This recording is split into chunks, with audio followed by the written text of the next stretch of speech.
Welcome back to the Sega Youth Forum. Day one, Ben Jacobs with you. Throughout the course of the next 2 days, we're focusing on under 30s established and emerging talent in the business of sport and integrity, focusing on a number of topics, including next up, eSports. And this is going to be a really intriguing panel. It will be moderated by Ian Smith, the Commissioner of the eSports Integrity Commission. And alongside him, we've got Kabir Saxon, the co-lead of gaming talent at WKey, Marco Bloom, the trading director at Pinnacle, and Lauren Ann Hicks, a law graduate at Edge Hill University. Really looking forward to this one. Esports, of course, is an emerging area for integrity. It's still a relatively new field, and we kicked off the day by talking about Vision 2030. And by the time we get to 2030 in the integrity field, esports will have changed a lot. It's arguably the fastest moving individual field around. So very intrigued to hear what our panel have to say, and I'll hand you over to Ian Smith now. Ian, a very good afternoon.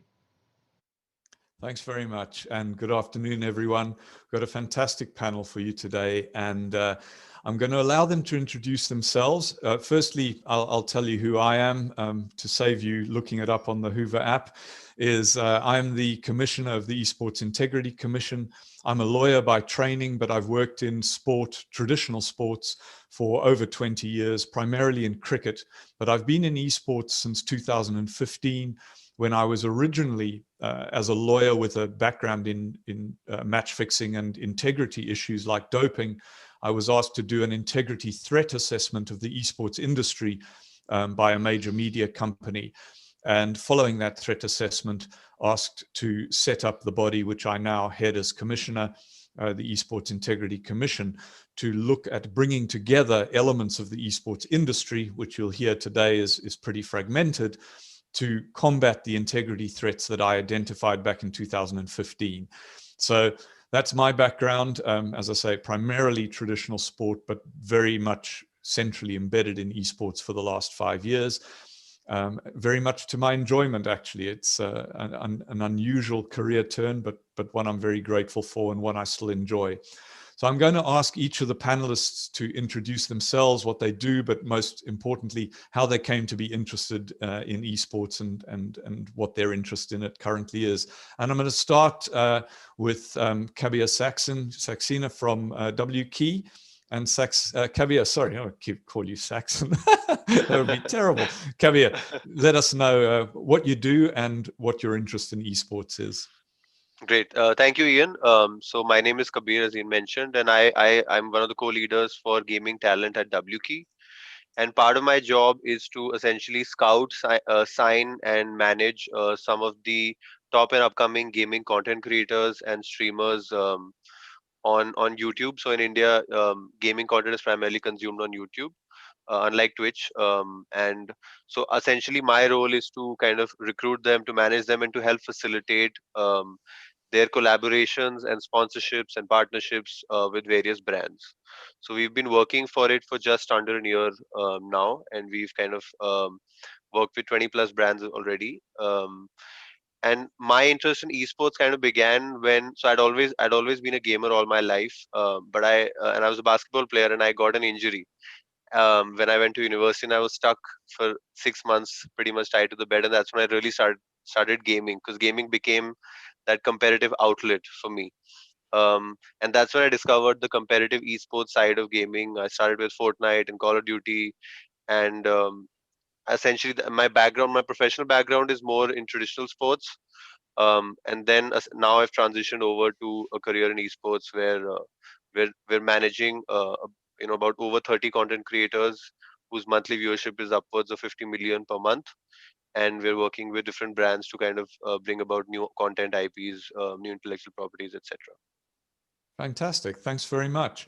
Marco, I'm going to move over to you. Trading director at Pinnacle. I'll do the easy bit. You tell us the more interesting bit. Yeah, so Pinnacle is known as one of the biggest esports bookmaker in the world. Pinnacle itself operates for over 20 years now, but we're doing esports for now over 10 years. I'm at Pinnacle for 15 years myself. Not unlike Kabir, I also have been an esports player all my life. And so in 2010, we were among the first people who put bets up just because we were playing esports ourselves. And we thought it was interesting to put some things up that no one else had. And Twitch was becoming a thing. You know, people were watching streamers playing. So that's how we got into esports. And now we are, you know, certainly among the top 3 esports brands in the world. You know, we have a big esports B2B footing, a huge esports B2C footing. And, you know, we do quite a lot in esports for a long time. Yeah, certainly. Lauren Ann, tell us your background in this and your interest. Well, my background's not as exciting, but I used to swim nationally when I was younger, so I've always had an interest in sport. Went to university and studied at Edge Hill, and they had a Centre for Sports Law Research there. So I got involved in going to conferences, competitions, sports law based competitions, and decided that I really like sports law. I remember sitting in my first conference and there was a panel speaking on eSports, and I couldn't believe that the law and eSports could merge together. So I decided then, one of my professors asked me to write an article. I did that, and then here I am now to talk about eSports. So slightly different route to Marco and Kabir, but that's how I'm interested in eSports. Fantastic. Right. And I guess the key, the best starting point for us on all of this is going to be what esports is, because you've heard a range of experience here. You know, Marco played Magic the Gathering. Now that may mean nothing to a lot of people listening. And just as Kabir mentioned, Fortnite, and I think, you know, these days it's hard to imagine there's anyone who doesn't know what Fortnite is. But the question that always arises when you mention Fortnite, for example, is it an esport? Is it just a game? Right. So I'm going to start back with you, Lauren. On what do you think esports is? And I mean by relation to gaming, because obviously there are thousands of games. So what is esports? That's a really difficult question. Esports, in my opinion, is a sport, a mentally challenging sport, similar to, well, I shouldn't really say this, but similar to something like chess. It's not like a physical exertion, it's a mental exertion. And I do believe that esports, all types of esports, you know, League of Legends, Fortnite, do constitute some sort of sport. And yeah, I do think that esports are a sport. Thanks. Kabir, how would you define esports? So my way to look at it is kind of the difference between recreational sports and professional sports. So gaming is essentially similar to recreational sports. The soccer I play with my mates at the weekend, and esports is more of the content and competitive side of gaming. So where a bunch of people compete together in multiplayer games that are not single player driven, and kind of compete for something that's at stake, as well as the element of the audience that's kind of watching, because that's also a huge part. So I think the competitiveness and the viewership is what separates esports from gaming. Thank you. Marco, what's your view on it? Not that different from Kabir. I mean, it's the difference between being a professional. You know, that's what I consider to be esports, right? If you can do it professionally, or if it's a recreational game. So Fortnite is actually at the in between, right? You know, like you know, there are some people who make a lot of money playing these big tournaments, but these tournaments are irregular, so you don't have a schedule, right? So to me, it's not a classic esport. I wouldn't necessarily consider it an esport, but I wouldn't also frown upon it being called an esport. You know, but if you tell me Among Us is an esport, that's not an esport. You know, so absolutely, yeah. No, I absolutely agree. I mean, when I started looking at this, you know, when you go to conferences, particularly up to a couple of years ago, people would conflate gaming and esports to the point where they'd be throwing figures up about the size of the audience, the number of players, that was actually to do with gaming and absolutely, you know, very little to do with esports. And so I agree with you guys, is that firstly, Lauren, I absolutely agree that it is a sport in the sense that, and probably slightly differently to you, the physical skill involved for most of these is extraordinary. Absolutely. And I think that one of the common misconceptions of people who are perhaps looking at esports for the first time is that they tend to think of some, you know, a typical stereotypical gamer sitting in a dark basement, you know, eating Wotsits and playing 16 hours of Call of Duty. And that couldn't be further from the reality of the esports professional, where these guys are as good at what they do as Ronaldo is good at football. And if you don't accept that, you're missing the point. And so for me, esports is the cherry on top of gaming.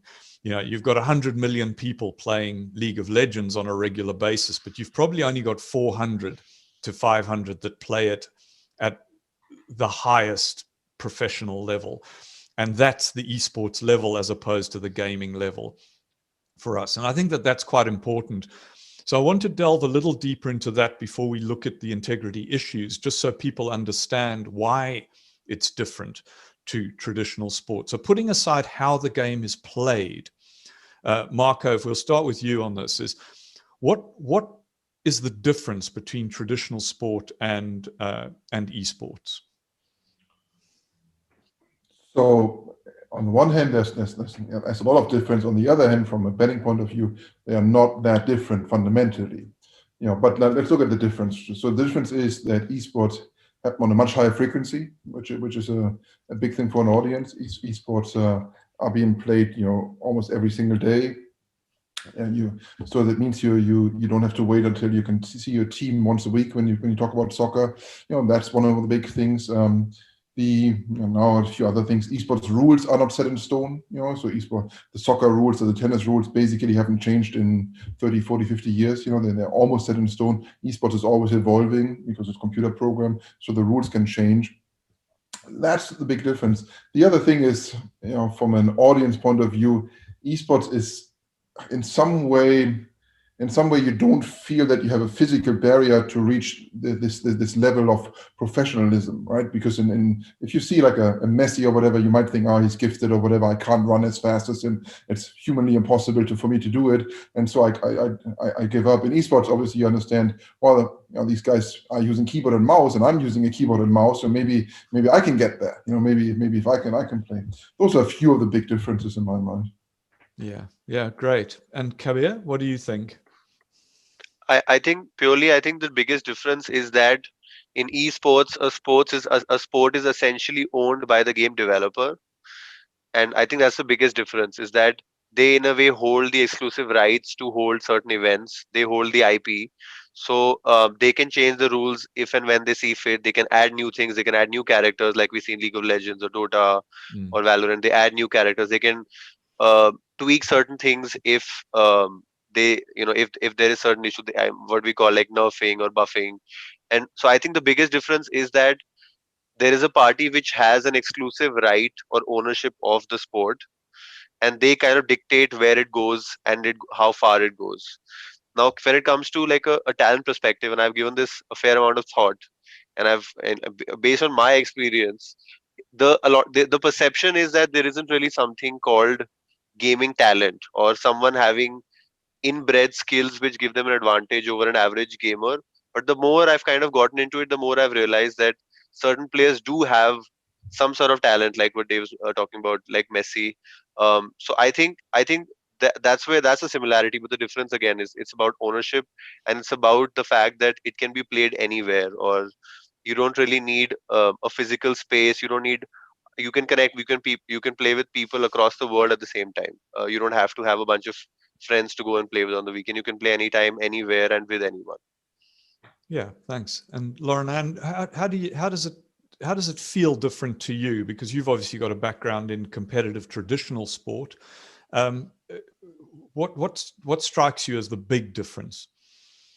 It's one of the differences that surprised me the most was the opportunities available to the people who are competing. For example, a lot of the esports players, I was surprised they were also, you know, getting a revenue from YouTube. That were also streaming on Twitch. There's a lot of opportunities in esports that are very unique to esports that you don't really see in traditional sports.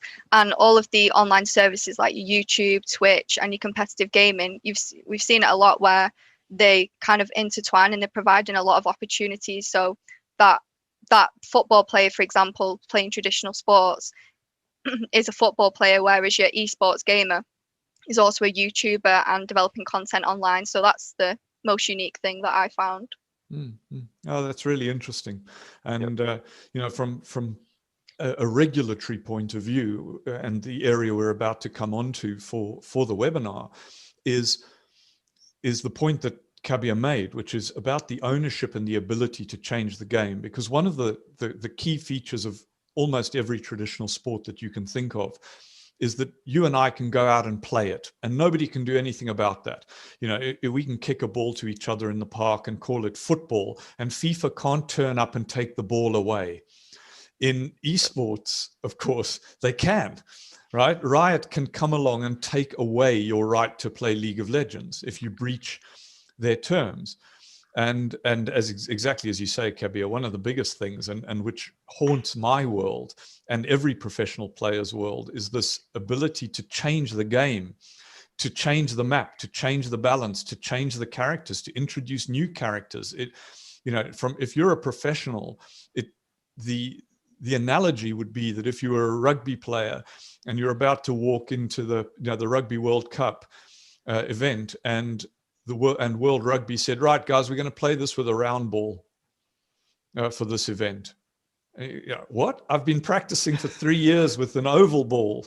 And that's what happens in esports all the time when the publishers change things. So we're going to move on to the core topic, which is integrity. And that's the whole point of the Sport Integrity Global Alliance. And of course, the work I do, and a huge amount of the work that Marco does with respect to Pinnacle, because integrity, competitive integrity, is utterly central to the whole idea of a smooth running, fair and competitive betting market. And I'm going to ask Marco to talk about that in a minute. But before we get to that, there are some other integrity threats beyond any threats posed by the existence of betting. So we're gonna finish around finish off with betting, but we're going to start with the positive, in a sense, threats to integrity, and that's about cheating to win. And so that would be software hacks, DDoS attacks, and doping primarily are the ones we know about. Marco, I know this isn't really your world, but as a gamer, as somebody interested in this, what's your view on the role and importance and impact of cheating in esports as opposed to gaming? I mean, obviously we can talk about it in the gaming context, the casual amateur context, but primarily in the esports context, where does cheating to win sit in your frame of reference and concern? Well, I mean, it's a common problem as a player, right? Because cheating to win always is done on the cost of other players' enjoyment. That's why most of the big esports titles have anti-cheating algorithms in play that are being used for public games. Punkbuster for Counter-Strike and so on and so on.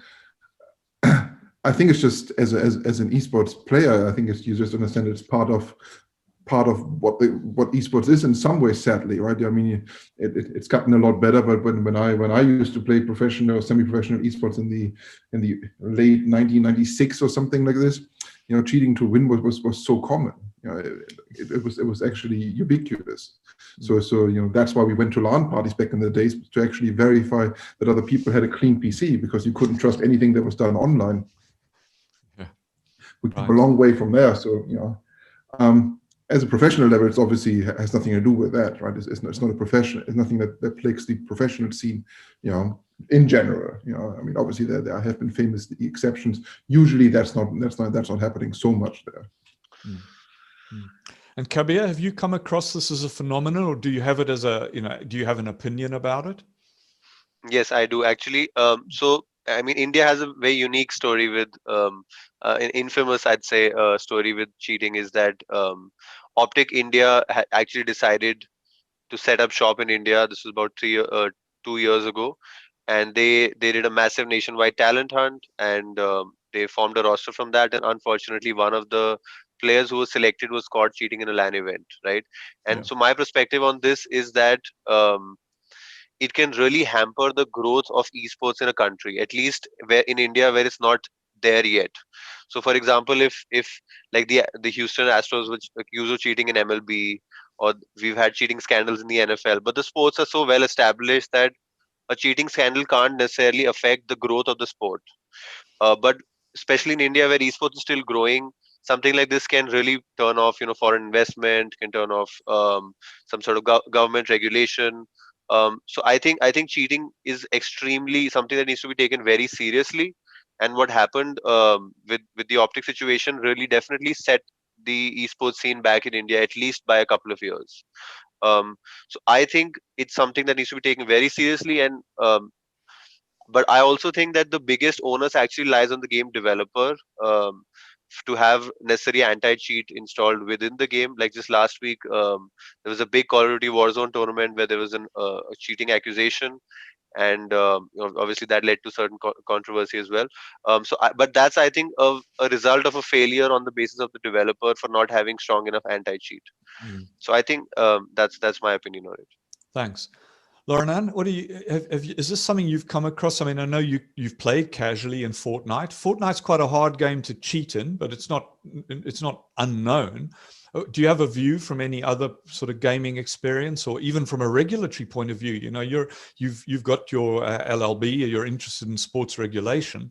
What do you think the answer to this is? I think it's very difficult to say definitively what the answer should be. I know ESIC are doing a lot to try and battle the integrity in sports. We had the Vitality were fined. I think they were fined a few days ago for cheating. And I think especially now, since coronavirus has obviously impacted the industry, and for example, in traditional sports, you've got all eyes in the arena. You've got all this technology that can make sure that people aren't cheating, line technology, things like that, to make sure that the decisions are being made effectively. Whereas in esports, you've not really got that, especially when games are being played outside, the eyes of an audience. So I think it's very difficult to regulate. Yeah, it is. And as an industry, we're very reliant on anti-cheat software to find this. But in every case we've dealt with, including Kabir, the Forsaken case, and I banned him for 5 years, but I had banned him previously for that, for account sharing, and then got out of that, and then he came across again. I was like, oh man, yeah. How many chances do you need to give somebody? But Absolutely. The thing is, in that case, as in other cases, we have not caught the high-level cheats through anti-cheat software. We've caught them because their opponents have recognized that they've been cheated against. In more or less every case, that's been how things have turned out at high professional level, because clearly they've got very carefully developed custom cheats.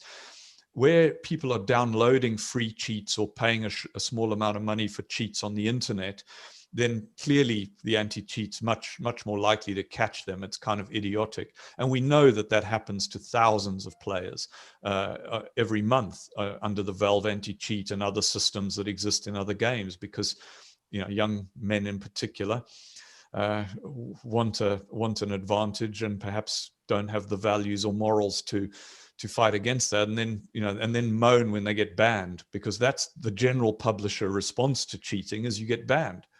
Often for life. If you get caught cheating in Counter-Strike or Dota 2, Valve will throw you out forever. And that's, may seem a bit harsh, but that's how the industry deals with it. Do any of you want to make any comment on perhaps the prevalence or danger posed by doping in esports? Marco, any thoughts on that? Oh, that's not really my area of expertise. I don't have much insight in that. Sure. No, Kabir, any view? I think, with esports becoming so competitive, the narrow of the margin of victory keeps growing thinner and thinner. And I think any sort of substances that might give someone an advantage in terms of reaction time, or maybe them being a bit more attentive, or I'm not quite sure what kind of sort of PEDs can enhance performance. But if there are something, I think that definitely needs to come in for sure. The issue is that a bunch of esports events are held online, so it's going to be a big challenge to kind of get the athlete in to get a sample. But I do think that's important. Yeah. Lauren? No, I think Kabir's done a good job at explaining that. It's like you said, it's very difficult. In traditional sports, normally you would obviously they're harsh on the doping regulations, aren't they? But it's just harder with esports, like Kabir said. Yeah. We've been testing at the highest level for 5 years now at the big LAN events. So obviously last year that wasn't possible, but to give reassurance that certainly at that level, there's no indication of doping, or even in a widespread or very narrow sense. We've had no positives in over, I think, 400 and something tests. We've surveyed 500 odd players. We get the therapeutic use exemption applications, and none of those give cause for concern. But that's not to say that at the lower level, where perhaps the aspiration is higher and their struggles are greater, that people aren't doping. But the big question is, how would you find out? Who's going to pay for that? If the average out of competition test in traditional sport costs about $600, to send someone to someone's house to get a sample, who's going to pay for that in esports? And so whether it's a problem or not at this stage is very largely unknown. But what I can say is that at tier 1 LAN events in Counter-Strike, Dota, League of Legends, there appears to be no problem. Those guys are not doping as far as we can tell. And as I say, we've got pretty good evidence for that. So let's move on to the core topic here, which is the relationship between esports and betting on esports. And so I'll preface that by saying that firstly, the existence of gambling is on esports, betting on esports, on any sports, on any competitive activity is inevitable, right? So we have to accept that betting is going to happen. So the question really is, well, what are you going to do about that? What are the measures? Because on the one hand, there is enormous benefit to the industry in the existence of that betting. And that happens in a number of ways. It happens through sponsorships. Obviously, the teams and tournament organizers make money through those agreements. But where it really works, the biggest beneficiaries of the existence of betting tend to be the teams, players, and tournaments because of engagement. And I'm not going to quote chapter and verse on this, but there is a huge amount of data that indicates very strongly that people who have placed a bet on any event will watch more of that event and for longer than people who don't. And so there's a virtuous circle to be created between betting and the sport and esports. Now, there are two problem sides that people often talk to. The first is problem gambling, right? There's a certain percentage of the population, around 10%, who you would describe as problem gamblers, and 10% of those, so 1% of the total, who would be perhaps described as gambling addicts, who have a serious problem. Now, the industry and the licensing regime in well-run countries seeks to address that, and the gambling industry seeks to address that through various measures, some voluntary, some regulatory. So we're not going to talk about that, because that's a problem that exists whether you are addicted to roulette, poker, which of the first two flies is going to fly off a window. That's not an esport problem. That's a gambling problem. But what we are going to talk about is the other side, which is match fixing, is betting fraud. 92% of match fixing is driven by betting fraud. And so that is a serious issue, because it raises all sorts of integrity problems, not just for the competitive integrity itself, but for the consequences of that, which is the loss of audience. And if you lose audience, you lose broadcast contract value, you lose your sponsors, you lose prize money, and ultimately the whole thing implodes. As we saw with StarCraft 2 in Korea around 2015-16, where it was at one point the biggest sport in the country by miles, and they could get 100,000 people in a stadium, to becoming a relatively minor sideshow after some major match-fixing scandals. So the question is, what do you do about it?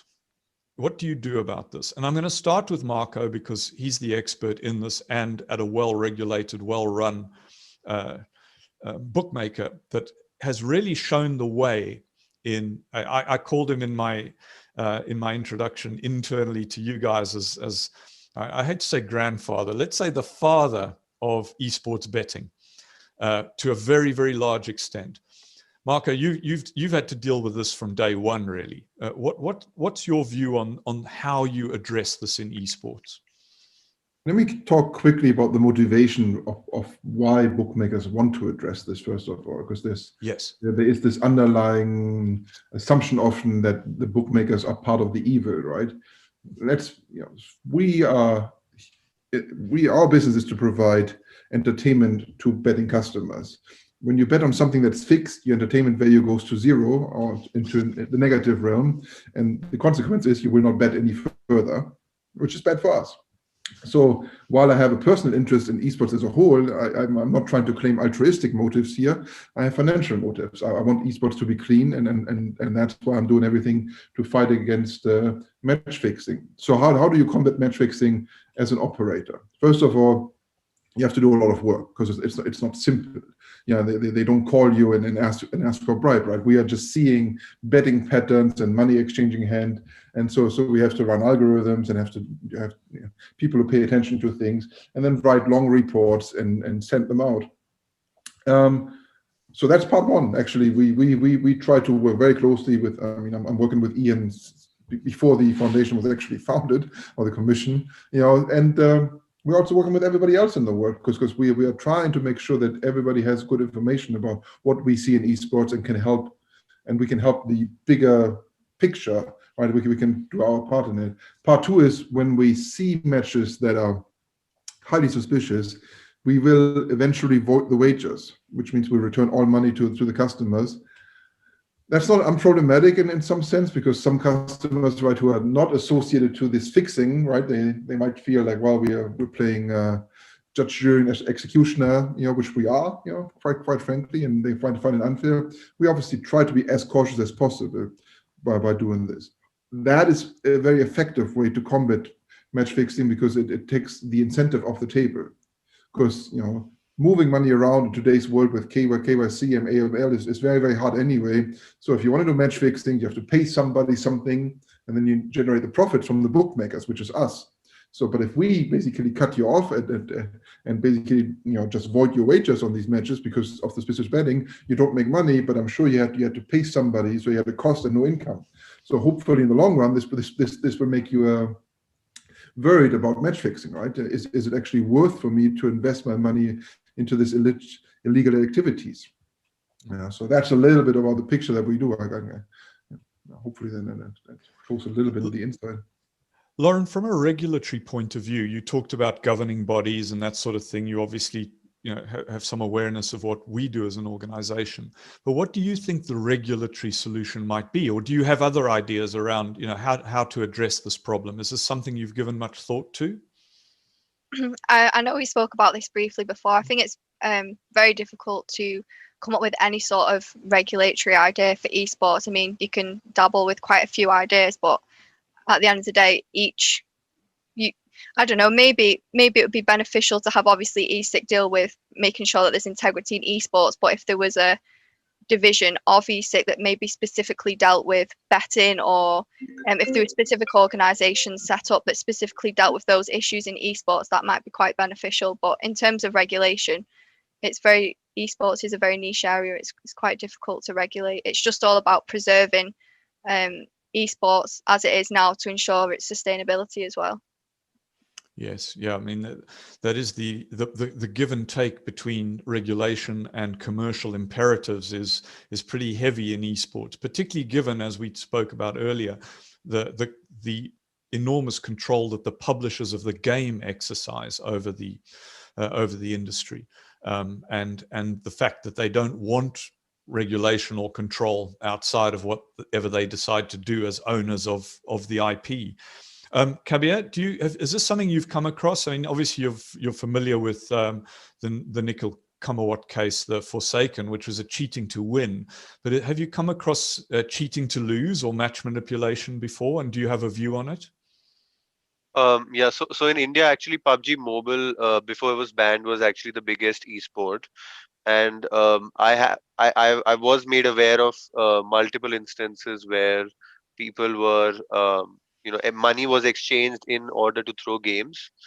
The bigger challenge in a country like India is actually that there are no official bookmakers, because betting is illegal. So the one way that Marco suggested of taking away match fixers is kind of impossible, because the betting itself is illegal. So I think, but it's also a matter of awareness, because a bunch of these, and let's just say it how it is, a bunch of these players are kids. They're not really aware of what they're doing. I think one of the ways to actually counteract it is to raise awareness about sports, esports integrity as a whole, but also to for them to ensure that what they're doing is actually harmful for not just themselves, but for the team, for their teammates, for the industry as a whole. So I think awareness is also something that needs to be raised for to counteract this issue. Yes. I couldn't agree more with that final point, because, we've recently, for those who do follow the industry, we recently banned 42 players in Australia for betting related offences, not match fixing per se, but betting offences. And one of the things that's emerged in the fallout from that is how little these players knew or understood about the rules, about the impact of betting. I'm getting emails from these guys that indicate a very high level of ignorance, and it shouldn't have surprised me, but it does. And it obviously means we've got a great deal more work to do in that area, so that people understand the impact of these things. One of the issues that I'm going to move on to a couple of questions that we've had from the audience, but one of the things that Marco alluded to for sure in what he said, but people I think need to understand as well, is that we have a shared interest as people interested in competitive integrity in any sport, whether esports or not. We have a shared interest with the regulated and licensed bookmakers in this, for exactly the reasons Marco outlined. Is we come at this from opposite directions, but the outcome we want is the same, which is full competitive integrity. We want two teams doing their best to win, because that's what the bookmakers have used. That's the assumption they've used in setting their odds, right? And it's the assumption of the vast majority of punters is that what they're watching is a fair competition between two teams or people doing their very best to win. The minute you think that it's more like the WWE, that it's a show, that it's all been predetermined, for whether for good or bad reasons, you lose faith in the product. And if you lose faith in the product, you go and find another product, because at the end of the day, esports is an entertainment product. It's there for entertainment. And we have a huge choice in what entertains us, right? From traditional sport to film to music to YouTube to your content creators, Kabir, and if we lose faith in the product, we've got a lot of other products. And so it's essential to esports that competitive integrity is maintained for that reason. And working together between the regulators like us in the commission and bookmakers like Pinnacle, as well as the tournament organizers, as well as the publishers. In other words, we need everybody to be involved in this fight, including law enforcement. There's no way that any one party can regulate this, particularly, Kabir, because as you'll know from cricket match fixing scandals in India, the Absolutely. fact that the entire industry is underground, is illegal, means that fixing is so much harder to detect and do something about. And that we face that problem in esports because the same situation exists in China and to a large extent in Eastern Europe. And we know, as between Marco and I, we would certainly know that if you could eliminate match fixing or betting fraud from, say, China and the CIS region, you'd probably reduce match fixing in esports by about 85% overnight. Wow. Because those are the centers of illegal and hidden gambling. And so my view is that amongst all the measures we've just outlined, good regulation, legalization and regulation of something that's happening anyway. In India, I remember a politician telling me when I was still working in cricket that you are religiously, socially, and culturally opposed to gambling. And my response to him was, well, apart from the 300 million people who do. Which, you know, you can imagine how well that went down, especially because he's now in government. Guys, we've got I can only imagine. Yes, we've got 3 questions I'm going to put to each of you. We've probably got 5 or so minutes left. The first one is very, very interesting. And Lauren, I know this is going to be something that rings true with your current work-life balance. How do you ensure that esport players balance their sport with their academics? Many of them have no more energy, time, and interest to stay in school and keep studying. That is definitely true. What's the answer to that, Lauren? I mean, I don't think there's a necessary answer to that question. It's a very good question, though, to be fair, whoever asked that. I don't know, maybe, I know that a lot of players, and you can correct me if I'm wrong, Ian, but it's my understanding that a lot of players usually, they'll stay in like one space together. The teams train together in one space. And I'm not sure what the setup is in there, but it might be a good idea if it's not already in place, that if players are all staying in the same location, they're training, you know, maybe they need school lessons implemented. I mean, I suppose it's no different, I suppose, to some sort of traditional sports where you've got young players that sort of become really successful. They've got a lot of talent, but yeah, maybe something needs to be in place where you can have lessons, train, maybe 1 hour of gaming, 1 hour of learning maths, I don't know. But maybe some sort of learning centers need to be in place. But yeah, very good question. If Kabir, I could how do you quickly chime in, manage this? yeah. Yeah, of course, yeah. Yeah, so actually, I mean, a bunch of the creators that I work with, some of them are very young, right? And there is an inclination, a very strong inclination, I'd say, to kind of ignore their studies. And I think the example that I gave that really works the best is that if they were pursuing a sport, right? We know that basketball isn't going anywhere, or we know that cricket isn't going anywhere, but games come and go, right?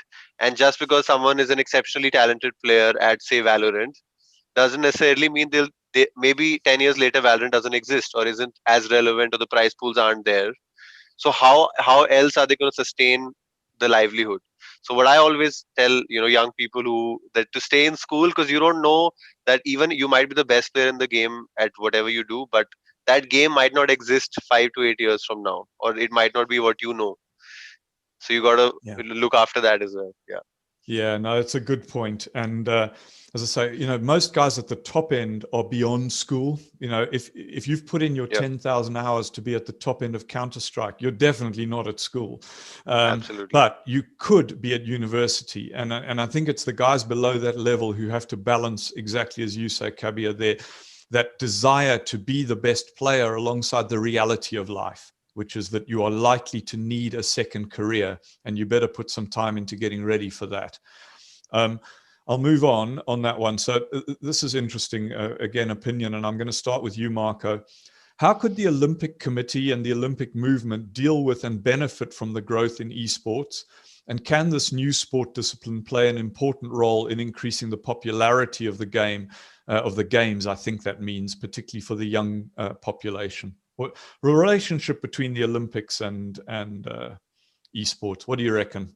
Yeah, I mean, I think it would be the right step. I mean, the Olympics has diminished in public attention over the years, right? If I compare to the Olympics in the 80s or the 90s, those were worldwide events. But nowadays, I mean, Olympics are just not the same anymore. You can also see it from a betting perspective. Most Olympic events are not very interesting to bet on, except for the tennis maybe and the basketball when you have the dream team, all the exceptions. But in general, many people don't really care about the Olympics on a whole. We've seen the introduction of snowboarding a few years ago, which was a big hype, and people loved it. And so I think esports could put a little bit more, like a new spirit into the Olympics and get the younger generation attached to it. I think it's a good thing, and it also, like, it would solidify the idea that esports is sports, right? It's not called esports for for anything else, but it is a sport, right? Yeah. And Lauren, so do you have a view on that? I think Marco's pretty much explained. I completely agree with what Marco said. I think it would be great to have recognition for esports. It's my understanding probably the players of esports they just want to play the sport. We sit here and debate these different issues, but they're probably not bothered. They just want to play. So, but I think it would be definitely great recognition for esports as an industry, and I think it would really help towards the sustainability of the industry, and draw some new attention to it as well. Yeah. Look, for what it's worth, my view on this is that in a 5 to 10 year period looking forward, the Olympic movement needs esports a hell of a lot more than esports needs the Olympic movement. Absolutely. Absolutely. And we should be waiting for the Olympics to come and beg us to be involved, rather than currently big, as some organizations are, not many, but some kind of trying to get involved in the Olympics. The average age of an Olympic viewer is aging at faster than the actual passage of time. And there's not a single sport in the whole of the Olympics that's actually growing, except for football, in terms of audience number or age. They're all aging. So my view is they should come to us. They need us. But that's just my personal opinion. Final one, guys, to round off on. What does the future of anti-corruption, anti-doping education look like? Well, that's a tough one. I'm going to go to the students on this one. I said, Lauren Ann, what do you think the best way of educating people, beyond sessions like this, obviously, right, is what should we be doing? Let me ask it that way. What should ESIC be doing to reach the gaming and particularly the esports participant population with an anti-corruption message? I think it's important to make sure that any way that you want to speak to people is engaging. Maybe run workshop days or interactive days where you can educate people in an exciting way. As we discussed earlier, obviously esports, there's a lot of young players. They probably don't want to sit and watch things or read anything. It's not like engaging. So maybe some sort of engaging activities, get people to listen. And that's just my opinion. I think we need to set different things up and be aware of the target audience and the fact that a lot of esports players are young. Not all of them, but quite a lot of players. Yeah. Kabir, final word? I think one of the ways to kind of increase awareness is, I think, to work with small organizations and smaller tournament organizers, because that's where a bunch of the upcoming players or players who are going to form the next generation of esports athletes tend to play. And I think if perhaps ESIC could raise some awareness in partnership with small organizations and smaller tournament organizers, I think that would go a long way. Yeah. Marco, any thoughts on this? Oh, I mean, you guys doing a good job already in my mind, to be quite honest. I think we just have to flow down the path that you have laid out, right, and then continue doing this work. I mean, it has gotten a lot better in the recent years. If I compare it to 10 years ago, I mean, this is nothing like 10 years ago. Like people have no idea how bad it was. So progress has been made. Yeah, thanks. I mean, look, it's a difficult area because it requires resources. And Kabir, to your point, absolutely, we would love to engage with smaller operations where they are dealing with the tier 2, 3, 4 players, because we know those are the guys we got to reach. The problem we've encountered is that we find that those are the organizations that have no cash and have no time and resources because they're scrambling from event to event to event. And so when we try and engage with them as members, they don't either have the will or the resource to engage with us. So we're unfortunately in a little bit of a chicken and egg situation there. But one of the things we are doing, just to finish off, is getting our online interactive education module back up online. It's been down for several months now, unfortunately, because of legacy software issues, and we haven't had the budget to redo it and put it back up. But I think we've solved that problem over the last couple of weeks. So hopefully in a month or two, once we've had the whole new one made, then everybody will have access to it, for free. And then it's just a case of publicizing its existence, which I hope. So look, I'm really, really grateful to you guys for your help on this. I hope you've enjoyed it, and I hope the audience have enjoyed it. We've had some good questions and feedback through. So thanks very much for giving up your time, and I hope the rest of the Youth Forum is as successful as this panel was. Thanks, guys, and Wonderful. good luck. Thank you. Thank you.